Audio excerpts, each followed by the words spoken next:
Right now, somewhere on the internet, a company you've never heard of, never signed up for, and never gave permission to has a file on you. Not a vague profile, a detailed one. Your home address, your income bracket, your health conditions, your daily driving routes, sometimes even how many times a week you order takeout. And they didn't hack you to get it. You gave it to them for free, one app permission at a time. This is the data broker industry, and it's worth more than $250 billion a year, built almost entirely on information you never knew you were selling. This is the data broker industry, and it's worth more than $250 billion a year, built almost entirely on information you never knew you were selling. Let's start with how this actually works, because it's not one shadowy company. It's an entire invisible supply chain. It's the data your phone quietly generates while you use it. Your location every few minutes, your device ID, your browsing habits. That data gets packaged and sold to a data broker, a company whose entire business is spying scattered data points from hundreds of sources and combining them into one detailed profile per person. There are more than 4,000 data broker companies operating in the United States right now, according to industry estimates, and most Americans can't name a single one. Companies like data giants have built profiles on nearly every adult in the country, containing thousands of individual data points per person. Purchase history, political leanings, estimated income, health interests, even whether you're likely pregnant, based on shopping patterns alone. Here's where it gets uncomfortable. These profiles don't just sit in a database. They get sold, repeatedly, to whoever's willing to pay. Insurance companies buy them to help set your premiums. Landlords buy background reports, built partly from broker data, before approving your rental application. Political campaigns buy voter profiles built from thousands of consumer data points to target you with ads designed around your specific anxieties. And in several documented cases, data brokers have sold location data, revealing visits to addiction treatment centers, reproductive health clinics, and domestic violence shelters. Information with genuinely dangerous implications if it ends up in the wrong hands.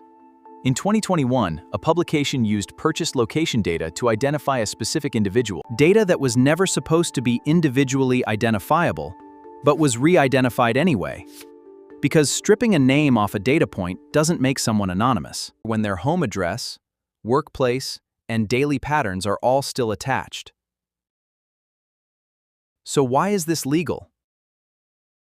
The uncomfortable answer is that for most of this industry, there's no federal law that directly regulates it. The United States has no comprehensive federal data privacy law, unlike the European Union's approach. Instead, it's a patchwork. A handful of states have passed their own data broker registration laws, but even those mostly just require brokers to register publicly. They don't stop the actual sale of your data. They just make the seller easier to find if you know to look. Which brings us to the part of this story that connects directly to something bigger happening right now.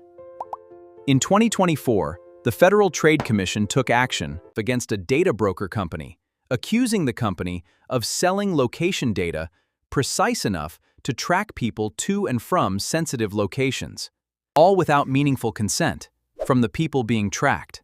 The case is still working through the courts, but it revealed something most people don't realize. The data broker didn't need your name to make this dangerous. They just needed your phone's advertising ID and enough location pings, to build a pattern nobody could mistake as anyone but you. Before we go further into how much this data is actually worth, and who's really buying it, a quick pause, because protecting your own information starts with actually knowing what's collected. Which brings us to the sponsor of today's video, Delete Me. Delete Me finds and removes your personal information from data broker sites. The same sites we've been talking about this entire video, and it keeps monitoring and removing it as it reappears, because brokers resell your data constantly. If you want to actually see what's out there about you and start removing it, you can get 20% off your Delete Me plan using the link below. Promo code CASUAL20. Thank you to Delete Me for sponsoring this video. Now, back to who's actually buying your data and what they're doing with it. The buyers aren't just insurance companies and political campaigns.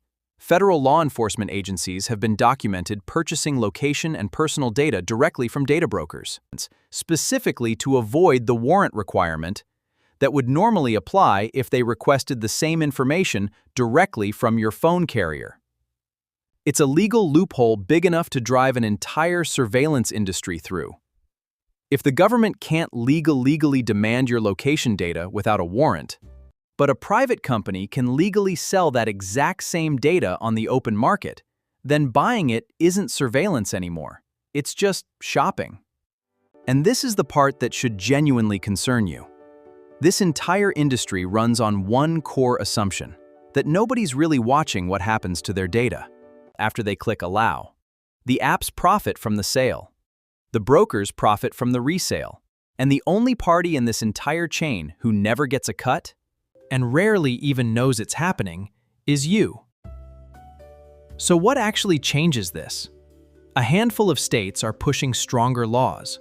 A specific state's Delete Act, passed in 2023, will eventually let residents erase their data from every registered broker with a single request once it's fully implemented.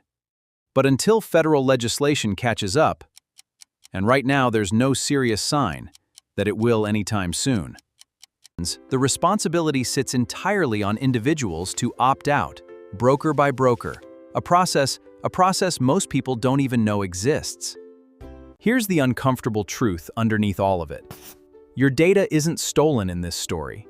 It's sold, legally, by companies you trusted with something small, in exchange for something you'll probably never fully see the price of.